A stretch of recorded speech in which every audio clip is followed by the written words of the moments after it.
কালকে ভিডিওতে আপনাদের জানিয়েছিলাম যে এবার মার্টিন রয়, গুন্থার এবং কোডি রোডসের ফেস টু ফেস দেখা যাবে, তেমনটাই দেখা গিয়েছে আজকের মার্টিন রয়।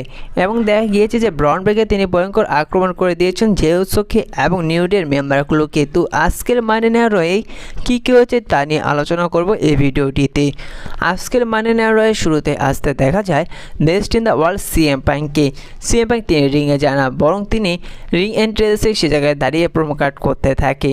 তিনি সে জায়গায় বলেছে এবার ব্যাট বেলার বিরুদ্ধে তিনি রেসেল করার পর তিনি ভিতর থেকে একেবারে ভেঙে গিয়েছে, যার কারণে তিনি রিংয়ে যেতে বর্তমানে সাহস পাচ্ছে না।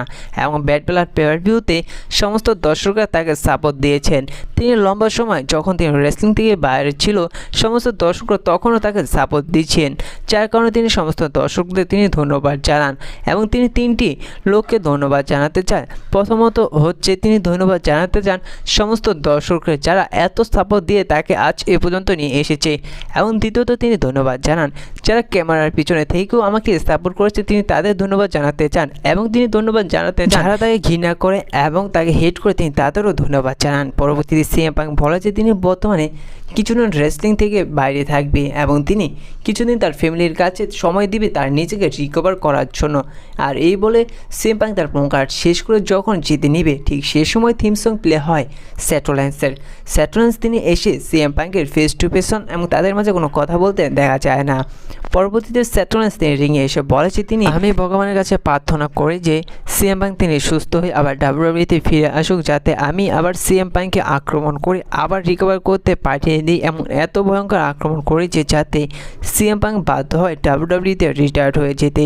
তারপর স্যাটোল্যান্স আরও বলেছে ব্যাট বেলার ভিউ নিয়ে, তিনি সে জায়গায় বলেছে তিনি ব্যাট বেলার ভিউটি দেখেছি, যে জায়গায় দেখেছে ডমিনিক স্টুডিও তিনি স্টিল কেজের সাথে ঝুলে থাকতে, এবং তিনি দেখেছে কিভাবে দুই দুশ্মন রোমান রেন্স এবং কোরেস তার একটি টিম হয়ে কাজ করতে তাদের ব্লাড লাইনে এগেনস্টে তিনি দেখেছে রকের রিটার্ন। তারপর তিনি বলেছে এই সব জিনিসে আমি ফোকাস দিতে চাই না, আমি শুধু ফোকাস দিতে চাই ব্রনসারেটের কাছকে।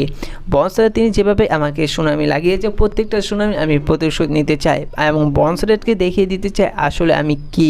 ব্রনসারেট আমি তোমাকে 15 মিনিট সময় দিচ্ছি, তুমি 15 মিনিটের সময়ের মধ্যে তুমি আমার সামনে এসে হাজির হও। তুমি যদি মার্টিন রয়তে থেকে থাকো আর এই 15 মিনিটের মধ্যে তুমি আমার সাথে একটি ম্যাচ রেসেল করো, আমি যে জায়গায় তোমাকে প্রত্যেকটা সুনামির প্রতিশোধ আমি তোমার কাছ থেকে নেব।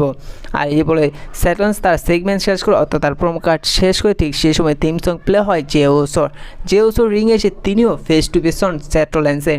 তো বুঝতে পারছি না একজনের না জিতে আরেকজন রেসলার এসে পড়ছে। তো হয়তো এটি হয়েছে আজকে মার্টিন রয়টি যেহেতু 2 ঘন্টা হয়েছে।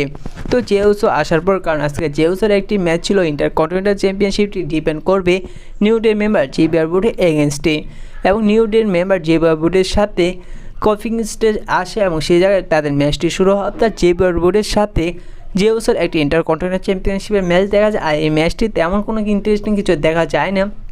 ম্যাচটির মধ্যে দেখা যায় যে জেউসো তিনি অনায়াসে জেভিয়ার বুডকে হারিয়ে দেয়। সে জায়গায় দেখা যায় যে জেউসো তিনি একটি সুপার কিক এবং সুপ্লেস দিয়ে সে জায়গায় জেউসো জেভিয়ার বুডকে পিন করে সাকসেসফুলভাবে তার টাইটেলটি রিটেন করে নেয়। পরবর্তীতে সে জায়গায় দেখা যায় যে কফি কিংস্টের সাথে জেউসো হাত মেলায় এবং যখন জেউসো তিনি জেভিয়ার বুডের সাথে হাত মিলাতে যাবে, কিন্তু সে থেকে জেভিয়ার বুড জেউসোর সাথে হাত মিলালে তারা রিং ছেড়ে চলে যেতে নেয়। ঠিক সেই সময় দেখা যায় যে আচমকা ব্রন ব্রেকার এসে তিনি ভয়ঙ্কর এক স্পিয়ার লাগিয়ে দেয় জেউসোকে।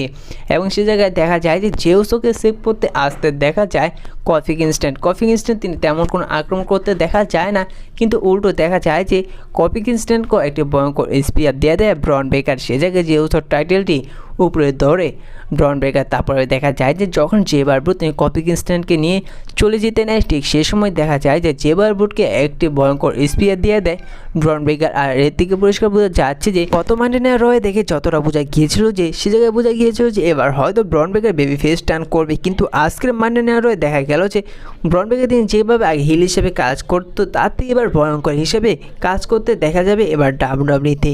আর যেভাবে আক্রমণ করলো তার থেকে পরিষ্কার বোঝা যাচ্ছে যে আগের চেয়েও ভয়ঙ্কর হিল হিসাবে কাজ করবে ব্রন ব্রেকার। এবং ডাব্লিউডাব্লিউই পরবর্তীতে নেক্সট মার্টিন রয়ের জন্য অফিসিয়ালিভাবে কনফার্ম করে দিয়েছে নিউ ডের মেম্বার কফি কিংস্টনের সাথে ব্রন ব্রেকারের মধ্যে একটি সিঙ্গেল ম্যাচ। এবার নেক্সট ম্যাচ নিয়ে আলোচনা করা যাক। সেটি দেখা গিয়েছিল শেমাস এবং বুজের মধ্যে নন ডিসক্রিমিনেশন একটি ম্যাচ। আর এই ম্যাচটির মধ্যে সমস্ত কিছু ব্যবহার করতেই দেখা যাবে। আর এই ম্যাচটির মধ্যে দেখা গিয়েছিল যে একে অপরকে ভয়ঙ্করভাবে আক্রমণ করতে। ম্যাচটির এক পর্যায়ে গিয়ে দেখা যায় যে বুজ তিনি আক্রমণ করে দেয় ভয়ঙ্করভাবে শেমাসকে এবং রিংয়ে কর্নারে রেখে সে জায়গায় বুজ তিনি কেবল দিয়ে শেমাসের হাত বেঁধে ফেলে। পরবর্তীতে বুজ তিনি সে জায়গায় থাকা ব্যাট দিয়ে যখন শেমাসকে আক্রমণ করতে যাবে, ঠিক সেই সময় দেখা যায় যে শেমাস তার ফিনিশার দিয়ে দেয় বুজকে এবং সে জায়গায় শেমাস বুজকে পিন করে তিনি সাকসেসফুলভাবে সেই ম্যাচটি জিতে নেয়। লাস্ট ম্যাচ নিয়ে আলোচনা করা যাক, অর্থাৎ মানি ইন রয় মেইন ইভেন্টের ম্যাচ নিয়ে, যেটি দেখা গিয়েছিল ওয়ার্ল্ড হেভিওয়েট চ্যাম্পিয়নশিপের জন্য গুন্থার এবং স্যামি জিনের মধ্যে। আর এই ম্যাচটি নিয়ে কিছুটা আশা ছিল যে এই দুটি রেসলার যেভাবে এবার রেসলম্যানিয়া 40 পারফরমেন্স দিয়েছে, কিছুটা হয়তো এবার মানি ইন রয় দেখা যেতে পারে, কিন্তু তেমন কিছু দেখা যায়নি। এবার মানি ইন রয় এই দুটি রেসলারের মধ্যে সাধারণ রেসলিং দেখা গিয়েছে। এর ম্যাচটির মধ্যে দেখা গিয়েছে প্রচুর স্ল্যাম, এমনকি দেখা গিয়েছে স্যামি জিন তিনি গুন্থারকে বাইরে তার ফিনিশার হালুয়া কিক দিয়েছে, কিন্তু সে জায়গায় স্যামি জিন গুন্থারকে কিছু করতে পারেনি। ম্যাচটির এক পর্যায়ে গিয়ে দেখা যায় যে স্যামি জিনকে সাবমিশন লক লাগিয়ে দেয় গুন্থার এবং স্যামি জিন সে জায়গাতে অনেকবার ছোটার চেষ্টা করলো, কিন্তু ছুটতে পারেনি। শেষে দেখা যায় যে ম্যাচটির মধ্যে স্যামি জিন হেরে যায় এবং গুন্থার তিনি সাকসেসফুলভাবে তার টাইটেলটি রিটেন করে নেয়। পরবর্তীতে ম্যাচটির মধ্যে দেখা যায় যে ম্যাচটির মধ্যে যখন গুন্থার তার টাইটেলটি রিটেন করে নেয় এবং তিনি রিটেন করে নেওয়ার পর যখন রিং ছেড়ে এরিনা দিয়ে যেতে নেয়, ঠিক সেই সময় থিম সং প্লে হয় আমেরিকান নাইস কোডি রোজের। কোডি রোজ তিনি এসে গুন্থারের ফেস টু ফেস অন, কারণ এবার ক্রাউন জুয়েল পেপার ভিউর জন্য অফিসিয়ালিভাবে কনফার্ম যে চ্যাম্পিয়ন ভার্সেস চ্যাম্পিয়ন ম্যাচ দেখা যাবে। সে জায়গায় দেখা যাবে গুন্থার এবং কোডি রোজের মধ্যে 4, কারণ আজকের মানি ইন রয় এসে গুন্থার তিনিকে ফেস করেছে আমেরিকান নাইস কোডি রোজ। তো আজকের মানি ইন রয় এই ছিল। তো আপনাদের কেমন লেগেছে আজকের মানি ইন রয়, তো অবশ্যই জানিয়ে দেবেন।